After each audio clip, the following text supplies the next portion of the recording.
I'm meteorologist Carly Gomez, and I'm tracking low elevation snowfall with the next storm system moving in for your Saturday. As we start getting to January 6th, we are anticipating a pretty big storm system coming in from the Gulf of Alaska. Now, this storm is expected to bring in that low elevation snow at around as low as 2,000 feet. Now, the actual elevation, though, could be as low as 1,000 feet, except we're actually not expecting any flurries at that moment of time when temperatures are expected to drop as low to bring those temperatures as low to 1,000 feet of snow potential because that moisture won't be there. But we will expect to see a winter storm warning and winter weather advisory in effect for your Saturday morning, lasting until about midnight for that winter weather advisory up high, and then the winter storm warning until Sunday, 4 a.m.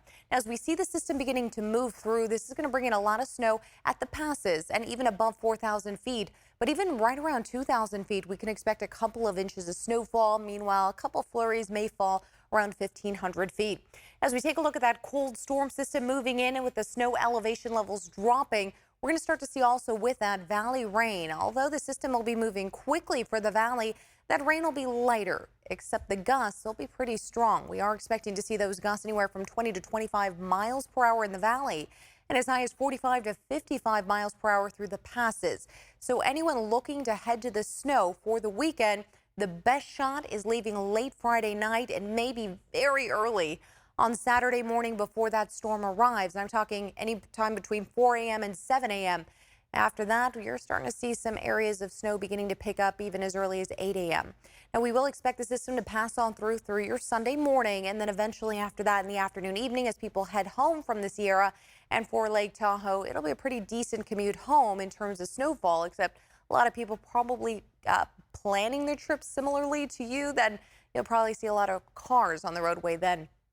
Patchy morning frost is expected Sunday morning and Monday morning due to very cold temperatures in the early morning hours dropping near freezing point. What we've been tracking here is that low that's been moving. It's really been dialed up here in that Gulf of Alaska for the last few days as it slowly moved toward the Pacific Northwest. As of Friday, we've been looking at that cold air moving along with it. As it hits the Pacific Northwest, pretty stormy weather there with a lot of rain and even snow impacts expected. It'll start digging its way into Northern California in a matter of hours. Moving into Saturday morning, we'll get a cloudy start, and then eventually the first look at snow arriving closer to 9 a.m. for areas like South Lake Tahoe, Truckee around 8 a.m. potentially. And then you're seeing that rain hitting the coastline from Fort Bragg to Ukiah and Clear Lake, even snow potentially for those mountains as well, as we start seeing some of those areas with heavier snow at the peaks and, of course, dangerous driving conditions for the coastal range. Now, a line of showers will begin moving through. As you can see it here, it's really just moving from the northwest straight down in a solid line like that from Yuba City to Sacramento, Fairfield, Santa Rosa, all the way down along the coastline, eventually pushing its way south. This is really going to be a rain, maybe only a matter of hours. As it continues to shift south, it could be only about 2 to 3 hours of rain. Some areas seeing bigger impacts than others, like that orange and yellow shade versus some of this green around Sacramento. When we're seeing the lighter shades like that green, about a 10 to a quarter inch of rain. The darker colors meaning some downpours for those areas could see an inch to even an inch and a half of rain, especially if it's just below that snow elevation line. They'll be seeing some heavier rain totals there. Continuing to shift its way south by 8 p.m. on Saturday, everything clears out for the valley for the most part. A few spots around Stockton, Modesto as that storm continues to shift toward the southeast. We're seeing some of the heaviest snow still remaining for Yosemite, but mostly the Truckee and South Lake Tahoe area by Saturday night will begin clearing up. Only a few patchy areas of snow showers, so you want to get out after that first portion of the storm moves out and only that scattered snow showers remain. That'll be the safest bet for you if you're leaving Tahoe then. Morning fog development may be possible as well as we continue on into that Sunday morning and then even the overnight hours into Monday morning. So we are looking at potential for fog in the valley, but also morning frost. So please be careful. Give yourself time to get ready and head out the door in the mornings. We could see some of these snow totals even as high as anywhere from about a foot to a foot and a half for the highest points and through the Sierra and the passes. Now, even at the lower elevation snow level lines, Nevada City, Forest Hill could see just 2 inches of snow there. Wants to get to Auburn, just won't get there. Auburn's around 1,000 feet in elevation. Now we'll see the line closer to about 1,500 feet, but not accumulating any snow. So if there is a flurry or two there, It'll be fun to see. We're just not expecting major accumulation. Placerville may see an inch.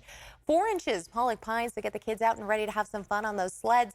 5 inches in Arnold, Twain Harte 3 inches. Such a great day for your Saturday, just to get things done inside, maybe stay cozy, but also enjoy some of the flurries as they come out. Maybe just do nothing and enjoy the day with the family and friends.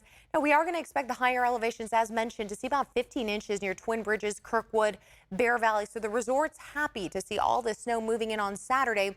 By Sunday morning, though, most of that has already gone and ended. The European model is showing a little bit dialed back numbers here. So we saw that the GFS model is showing a lot more snow than potentially the European model. Lately, though, things have been a little further back. Checking out that past Futurecast radars, we saw it kind of go in motion, moving through the area. A lot of spots, we're seeing higher totals just based on the fact that it sits over an area longer. Now, Yosemite was one of those spots. It did move pretty quickly, though, as we were watching it through the Donner area. It did kind of dwell a little bit longer around these areas like Bear Valley and Kirkwood, just like the last storm system. So this is all really going to be dependent on how quickly the storm moves through, how long and how much moisture it's going to give us in the amount of time that it continues to shift its way to the southeast. If you're driving on 80, you're going to see some impacts out there. Colfax could see as much as 2 inches. Alta there, 2 to 7 inches, 10 to 18 inches near Blue Canyon. Of course, as you're heading through Kingvale, you're going to pretty much be expected to carry those changes at that point in time. If they haven't closed the roadways down, they know they do intermittent closures. So again, be ready if you were planning to go on Saturday. Probably not a good day to go at all. You might want to avoid that altogether. And again, you may want to leave really early in the morning. Pollock Pines 2 to 8 inches, Khyber 7 to 14, Twin Bridges 12 to 20 inches potentially. Now in the valley, when it comes to rain, again, mentioned not that much. Maybe a 1/10 to a 1/4 inch from areas like Rio Vista to Sacramento. Some areas, remember, as we saw earlier, Stockton, Modesto, seeing some lingering showers after the storm passes everything to the north. So they could get a 1/4 to a 1/3 of an inch of rain, but this is going to be a much lighter event than what we dealt with earlier in the work week. Now, the winds are going to play another factor in this. Not only are temperatures dropping, especially through the overnight hours, but the winds will just make everything feel so much colder. It's that chill factor that really plays a part in these storm systems. Some of the winds about 20 to 25 mile per hour wind gusts. Further north near Oroville, almost 30 mile per hour wind gusts. And then in high Sierra spots there, we could see 35 to 45 mile per hour gusts, although in that purple shade there, about 50 mile per hour plus. Of course, we know the peaks way at the top of the mountains usually see some of those wind gusts as high as 80 miles per hour. Moving into Saturday night, we see a lot of things calming down for the valley and the east side here into the foothills.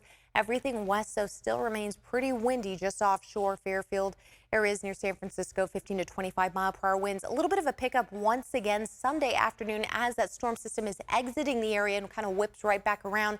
We'll see some winds then also coming in from the northwest, 15 to 20 miles per hour in the valley. Finally, everything starts to slow down. I should say starts because Monday, as we start seeing things slow down, the next system potentially may arrive Tuesday into Wednesday. So let's take a look at that. We'll just give you a little glance ahead past the weekend. 7:30 p.m. on Tuesday, the only area seeing maybe a little bit of moisture pushing through is the foothills and the high Sierra. That could bring us some snow on Tuesday late night into your evening hours. But really, it's a Wednesday event that is a bigger concern for pretty much everyone, where we're basically going to see some sprinkles, light rain pushing into the valley. But snow could be pushing through the Sierra even at lower elevations by Wednesday. As you look at this timestamp here, 4:30 p.m. Passing on through, we get a couple of days of decent weather. And then finally, Friday night into Saturday morning, we could see our next best shot at more rain and snow returning to the forecast. So some of this winter storm floodgates have started to open. That's the good news. We're starting to get more of this wet weather and more snowfall, which is great. We need it. We need it for the water year, but it's also exciting to finally start getting into the hang of things where we're finally into winter and things are happening the way they're supposed to. We're taking a look into the foothills. Temperatures will be dropping. The big takeaway for the week ahead and for the weekend is the temperatures. We're going to expect to see them not really high. The highs of the days are going to be in the 40s to upper 40s, especially in the foothills. As we get into Saturday, mid to upper 40s, overnight lows around freezing point. Arnold, Twain Harte, 33 in Sonora, 31 in Groveland. Bay Area is always pretty moderate, mid 50s, and overnight lows there in the mid 40s. But the valley will be right around the upper 40s and low 50s. Pretty much expected to feel anywhere from 45 degrees and lower as you get that wind chill as well. Overnight lows in the upper 30s, and the 10-day forecast is really going to paint the picture for next week. We'll continue with the low 50s and upper 40s in the forecast, but the overnight lows start getting closer to the freezing point aspect as we move into Monday. We'll continue that trend with cold temperatures even into next weekend.